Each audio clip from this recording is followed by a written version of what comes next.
You were against same-sex marriage. Now you're for it. You defended President Obama's immigration policies. Now you say they're too harsh. You supported his trade deal dozens of times. You even called it the gold standard. Now, suddenly last week, you're against it. Will you say anything to get elected?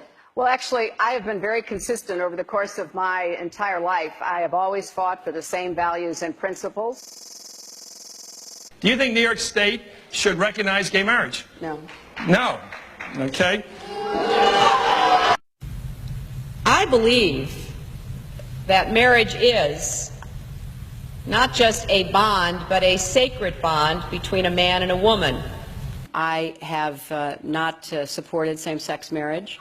I have supported civil partnerships and contractual relationships. I support marriage for lesbian and gay couples. I support it personally and as a matter of policy and law. So you're saying your opinion on gay marriage changed, or you changed your mind?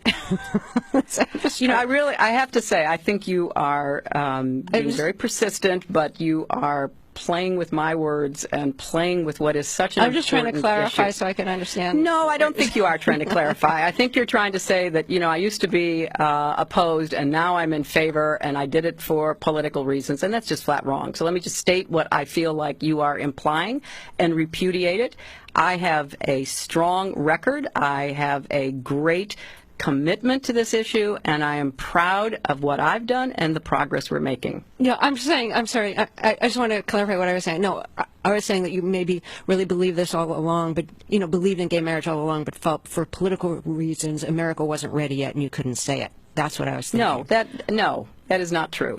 It really is great how long you've supported gay marriage. Yes. I could have supported it sooner. Well, you did it pretty soon. Could have been sooner. Fair point.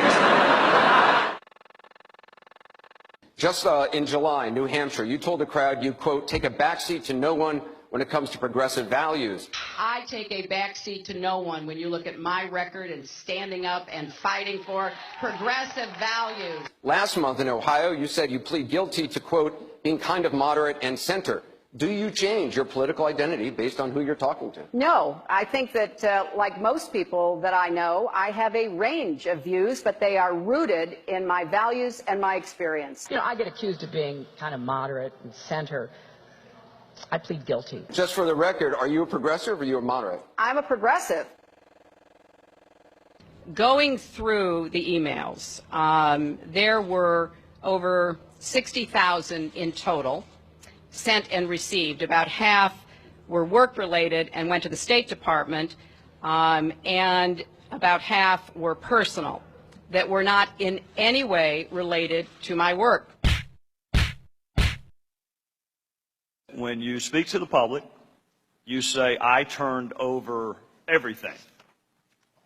That's, for the most part, a direct quote. When you talk to the public, you say, I turned over everything. 90 to 95% of my work-related emails were in the state system. If they wanted to see them, they would certainly have been able to do so. You know what? That is maybe the 10th time you have cited that figure today. It is. And I have not heard anyone other than you ever cite that figure. Who told you that 90 to 95% of your emails were in the State Department system? Who told you that? We learned that from the State Department in their analysis of the emails that were already on the system. The Inspector General report found that less than 1% of State Department emails, record emails, were captured. So they give a number of less than 1%, and you give a number of 90%. I have absolute confidence that everything that could be in any way connected to work is now in the possession of the State Department.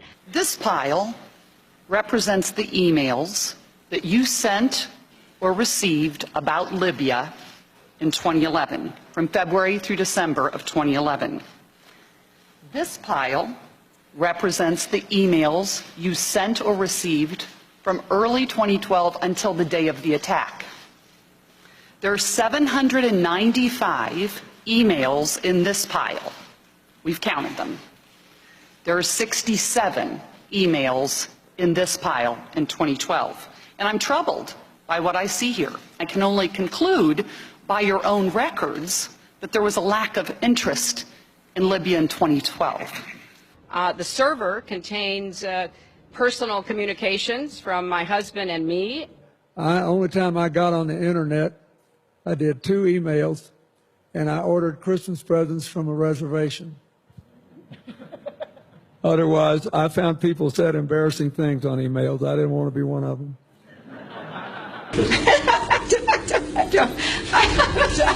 I mean, and how many angels dance on the head of a pin? I have really nothing to. I mean, how do you answer that? I represented Wall Street as a senator from New York, and I went to Wall Street in December of 2007, before the big crash that we had, and I basically said, cut it out. Quit foreclosing on homes. Quit engaging in these kinds of speculative behaviors. Now, who's exactly to blame for the housing crisis? I think there's plenty of blame to go around. Home buyers who paid extra fees to avoid documenting their income should have known they were getting in over their heads. Of course, we have to deal with the problem that the banks are still too big to fail. We can never let the American taxpayer and middle-class families ever have to bail out the kind of speculative behavior that we saw. But we also have to worry about some of the other players. AIG, a big insurance company, Lehman Brothers, an investment bank.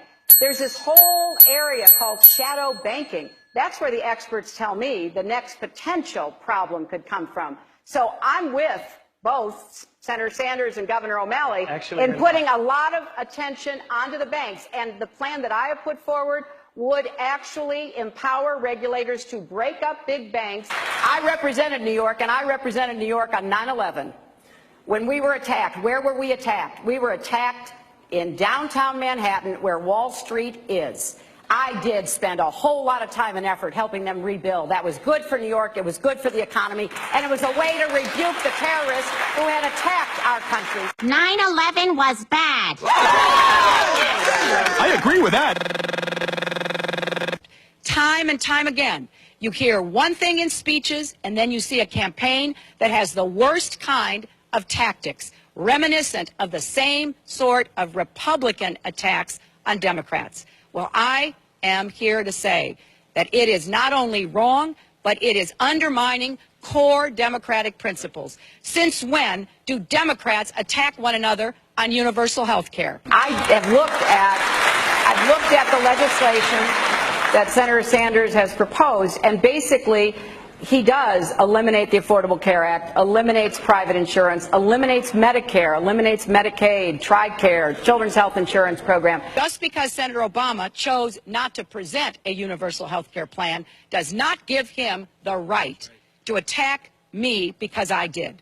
So let's have a real campaign. Enough with the speeches and the big rallies and then using tactics that are right out of Karl Rove's playbook. This is wrong, and every Democrat should be outraged. The Democratic Party in the United States worked since Harry Truman to get the Affordable Care Act passed.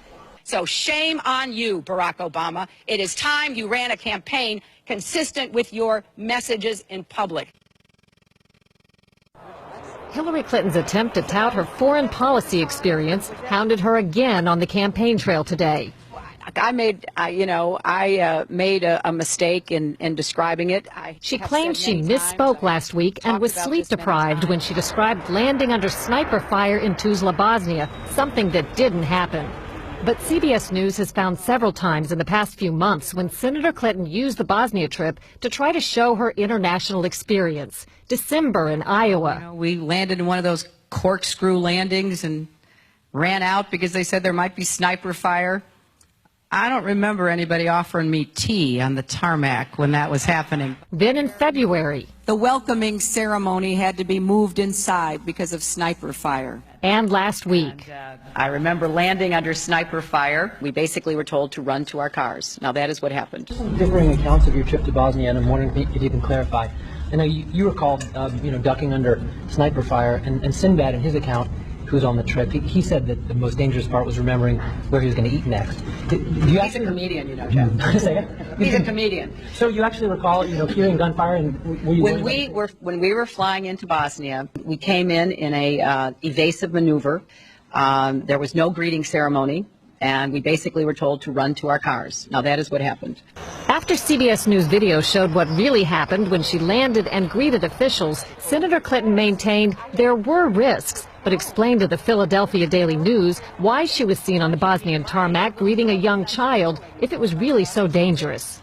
I was also told that the greeting ceremony had been moved away from the tarmac, but that there was this 8-year-old girl, and I said, well, I can't rush by her. I've got to at least greet her. So I greeted her, I took her stuff, and I left. Now that's my memory of it. Good to see you. Once again, her memory doesn't match our videotape. She and her daughter Chelsea lingered on the tarmac to greet U.S. military officials. Took photos. There was the group of 7th graders on the tarmac, too. And then Senator Clinton walked to the armored vehicle where she did eventually duck and enter. It was one of the highlights of President Clinton's first term, passage of the North American Free Trade Agreement, also known as NAFTA. Critics blame NAFTA for the loss of manufacturing jobs in industrial states, including Ohio and Pennsylvania. Hillary Clinton helped get NAFTA approved. She held at least 5 meetings to strategize about how to win congressional approval. She helped the White House block opposition from labor and environmental groups, and she was the featured speaker at a crucial meeting. Participants in that event said, quote, her remarks were totally pro-NAFTA. There was no equivocation for her support for NAFTA at the time. You know, I have been a critic of NAFTA from the very beginning. My concerns about NAFTA expressed years ago have been well documented and verified. I didn't have a public position on it. I have spoken consistently against NAFTA. And if you look at what I have been saying, it has been consistent. I have been consistent. You can go back and look at from the very beginning. I was one of the voices in the administration warning about NAFTA. You said it was good on balance for New York and America in 2004, and now you're in Ohio, and your words are much different, Senator. The record is very clear. Well, you don't have all the record, because you can go back and look at what I've said consistently. Oh, I think that everybody is in favor of free and fair trade, and I think that NAFTA is proving its worth. I think on balance, NAFTA has been good for New York and America. Was NAFTA a mistake? NAFTA was a mistake to the extent that it did not deliver on what we had hoped it would. Your opponents are saying that that's really part of a larger pattern with you, that you often avoid taking firm positions on controversial issues.